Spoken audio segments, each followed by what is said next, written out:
George Carlin is one of the most respected stand-up comedians to ever live, and in his time alive, he released upwards of 14 HBO comedy specials and a bunch of other stand-up albums on top of that. But there was one special George never released that was some of his darkest work to date. This was the comedy special titled, "I Kinda Like It When a Lot of People Die." Yeah, that's the title, which is George Carlin discussing exactly what you would surmise from the title. And this special was filmed on, you guessed it, September 9th and September 10th of 2001. 9/11, you remember what happened?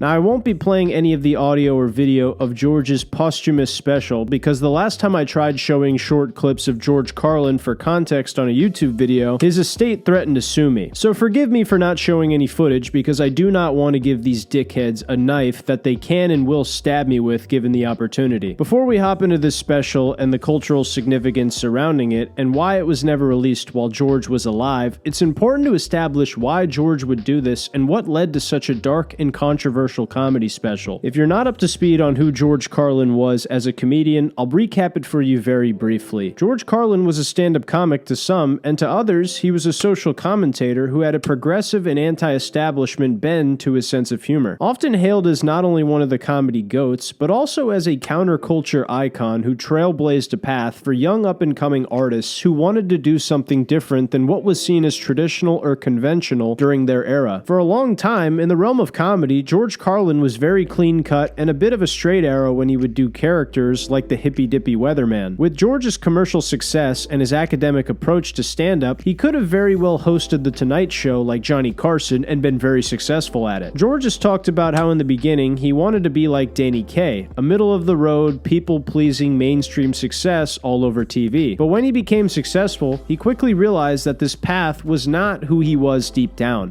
I began with a dream of being Danny Kaye, which is a very mainstream dream.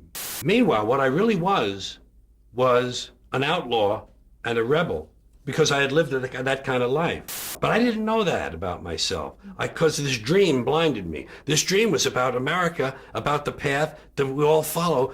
Eventually, he drifted away from this and gravitated more towards the counterculture and dissonance that was inside of him, even though it didn't pay as well initially. The main takeaway was that obviously George was very successful as a mainstream comedian, but as a kid who got into trouble a lot and was anti-establishment deep down in his bone marrow, something had to change. Then later in George's career, he stopped wearing suits and being clean and did a complete 180. Time went on, and as George found his voice more and more, he became very blunt about his misanthropic and anti-humanity stances in his comedy. His 1996 appearance on Late Night with Conan O'Brien was a treasure trove of George Carlin just shitting on humanity and expressing his enjoyment and watching it fall apart. You know, I just like disasters and things. I just do. I'm really fond of... When I hear the CNN theme for breaking news, boy, I'm there. And the bigger the explosion, the better I like it. I really don't care. I don't care. Or, you know, they always say, gee, if it happened during rush hour, it would have been much worse. I say, yeah. No. It would have been so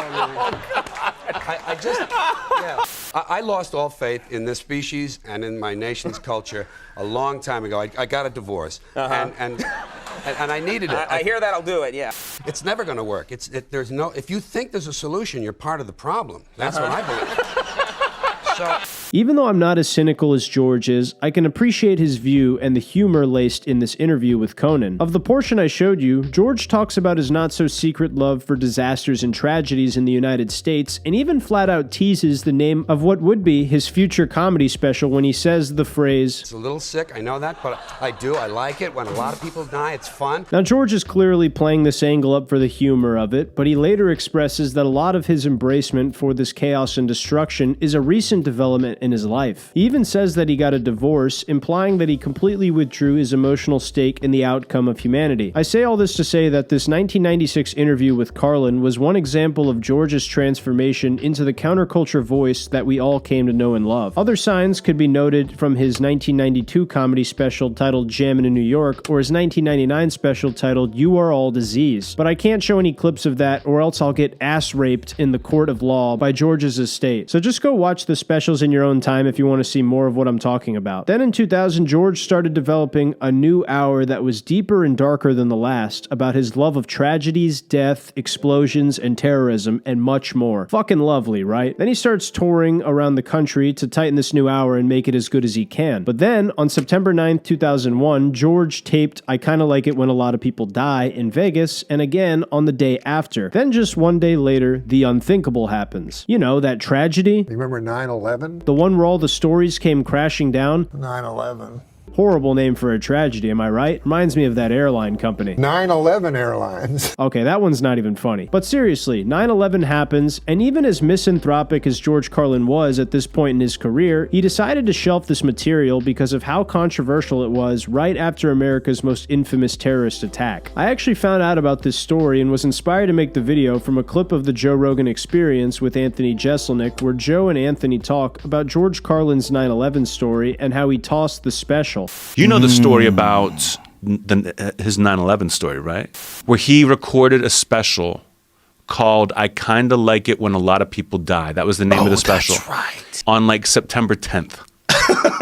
And then the next day it came in and was like, we've got to cancel this. No one can ever see this or hear this. This is such an unbelievable story. I mean, could you imagine being a stand-up comedian and taping a special the day before 9/11? Even if the special has nothing to do with tragedies, that's gotta be such a weird feeling after the fact. According to Anthony Jeselnik, there was footage of the special taped, but it was more than certainly shredded. Even if it did still exist in a vault somewhere, it'll more than likely never be released. However, even though George shelved this comedy special, several of the ideas from this taping would live on in other ways. If you listen to the comedy special, there's a big section where George goes on a long-winded diatribe about how when tragedy strikes, he just wants it to evolve into greater and greater proportions until it's utter bedlam and the absolute worst of humanity is displayed. It's a very detailed description of an apocalyptic situation, and it was actually reworked into George Carlin's 2005 comedy special titled Life is Worth Losing. I'll show the clip on screen right here of the long rant from that special I am talking about, and you can check it out on your own time because once again, I don't want to have my asshole eaten by multimillionaires who hate my fucking guts. Despite my bitterness about that situation, I would highly encourage you to support George Carlin's legacy by checking out I Kinda Like It When a Lot of People Die if you're even a little bit interested in the special or a fan of George Carlin. It was released posthumously by George Carlin's estate. Also, if you're tight on funds, I believe the full audio recording is available to listen to on YouTube if you want to check it out, and if not, you can also find it on Amazon Prime for a very cheap price. YouTube is free, so I'd recommend doing that if you're a brokey like me. Bars. But anyway, what do you guys think? Have you heard this story about George Carlin's scrapped 9/11 special? If not, what are your first thoughts after hearing about this? If you want to watch a great video talking about the time George Carlin and Lenny Bruce got arrested and taken to jail in the same cop car, click the card in the top right corner of your screen, or if you want to watch some funny moments of Norm Macdonald to make your day a little bit better, click this card in the top right of your screen to enjoy that video next. I hope you all enjoyed this video and learned something from it. If you liked it, make sure to leave me a thumbs up and subscribe to the channel if you're new. That's all I got for you guys today. I love you, and I'll see you in the next one. Take care.